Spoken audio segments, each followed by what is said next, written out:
In this video, I'll be talking about moment balance and force balance. And the concept of these is based off the idea that if a object or any type of body is static, that the sum of the forces and the sum of the moments is equal to 0.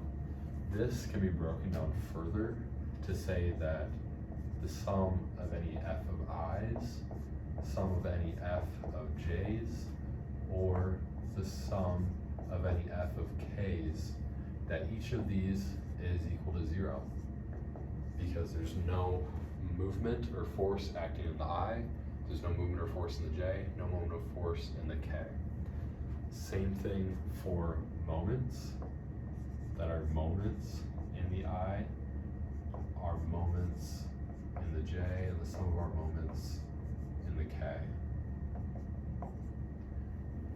So if there's no moment happening in I, j, and k, which means that each of these also has to be set equal to 0. And this sets up our basic concept where if we can find our moments or our forces of a system, we can set it equal to 0. And we have a large equation then, which may have many variables, but we can set any of these 6 things equal to 0. So that's the idea that helps set up this balance and what we're going to be working off of. So the other thing that I want to mention first before looking at a problem is it's often easier to find your moments and forces at each point first, then you can add all of your moments and all your forces together. So if I call this A, B, C, and I have a force, I believe it's easier to find the moments and the forces that are coming from each point, looking at A point first on its own, then B point, then C point, and then the F. Looking at each of those on its own to find the F and find the moment is easier, and then you can add all those together. So looking at our moment in looking at our force in A, I'm gonna do force first. Looking at our A, B, F, or C in this example, we have to recognize what our constraints are. So if we know constraints, we know that motion isn't allowed by these brackets, but that it may be allowed to move or rotate. This is simply highlighting the forces that are shown from the constraints. So I might have A of K plus, I want F of A of K and F of A, and we'll call that J because it's a little hard to tell. Then in B, same thing, we have F of B of K plus F of B of J. Then looking at C, we have F of C of K and F of C of I. That would be constrained in the other direction. Then looking at F, we have F of F of, we have a K going down, and F of J. So those would be the forces that are all acting on this system. Then, since we actually know that what this force is, we can actually break this down into components a little bit further. I'm just going to leave these as variables for now, and then we're all going to see kind of how the process goes, and then I'll make a part 2 actually plugging in the numbers and solving through this. So the first step, as I just did, we found the forces at each point. We can also do this for the moments at each point. But for moments, I actually find it easier to, rather than thinking about a force in a direction in a plane, it's easier just to remember that a moment at any point is equal to our R with a cross product of the F. Our R would be the distance from our rotation point, and the F would be the force of that rotation. So I remember it's easier to think about this, even if there's some zeros in any parts of this. It's easier to think about this distance ij and k, this force ij and k, take the cross product and find the moment for every single one. So our R right here, if we're looking at A, B, F, and C, our R from A, we're gonna call this our point of rotation. So I'm gonna leave A, there's no distance from A, because that's what I wanna leave it as rotating around A. We'll look at the problem really quick to make sure that's what it was. Correct. And so this is just going to be 0. There's nothing acting on that. Right? Yes. Then we're looking at our moment of B.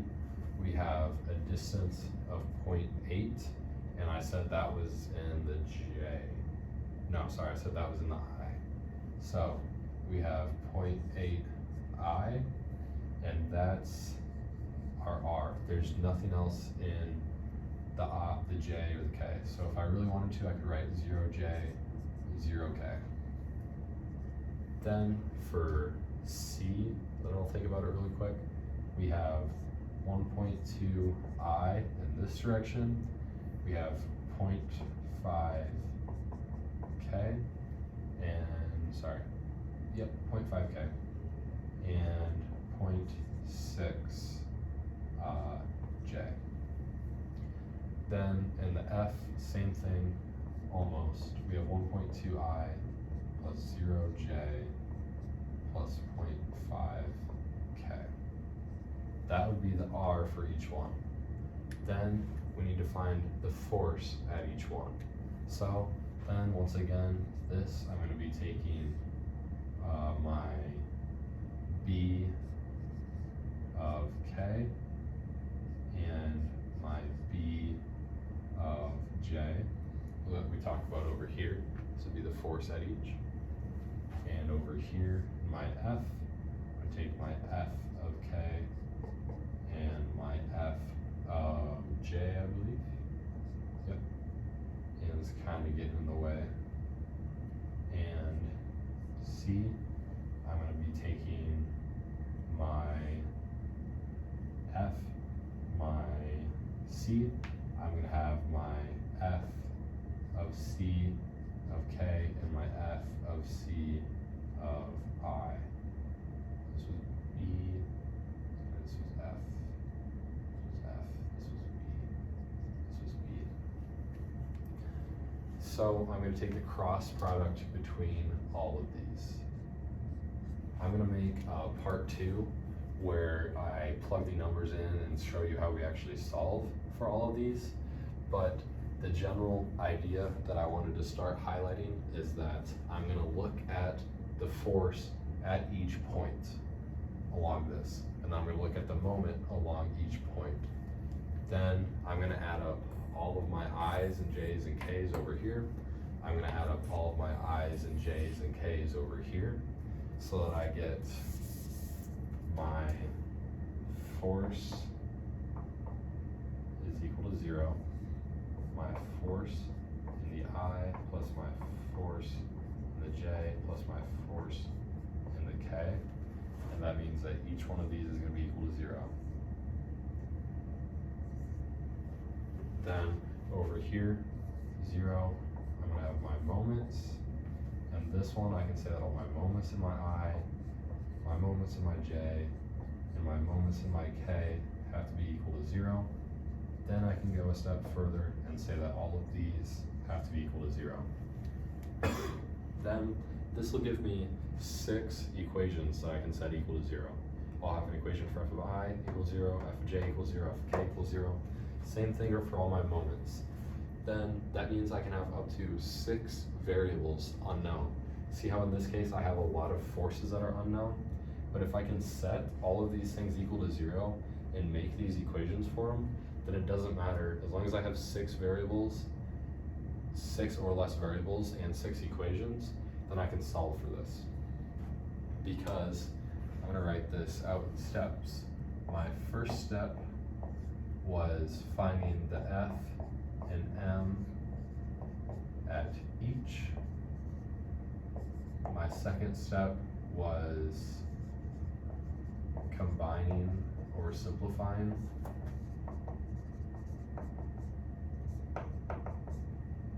To i's, j's, and k's for both my forces and moments. And my third step was setting each I, j, and k equal to 0.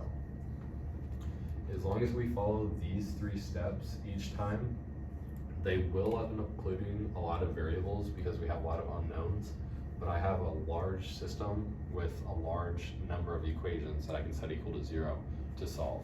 And although I didn't continue with the numbers right here, all we have to realize is that this is giving me cross products to solve for this. This is simply adding together. So this whole thing kind of fits in together under these 3 main steps.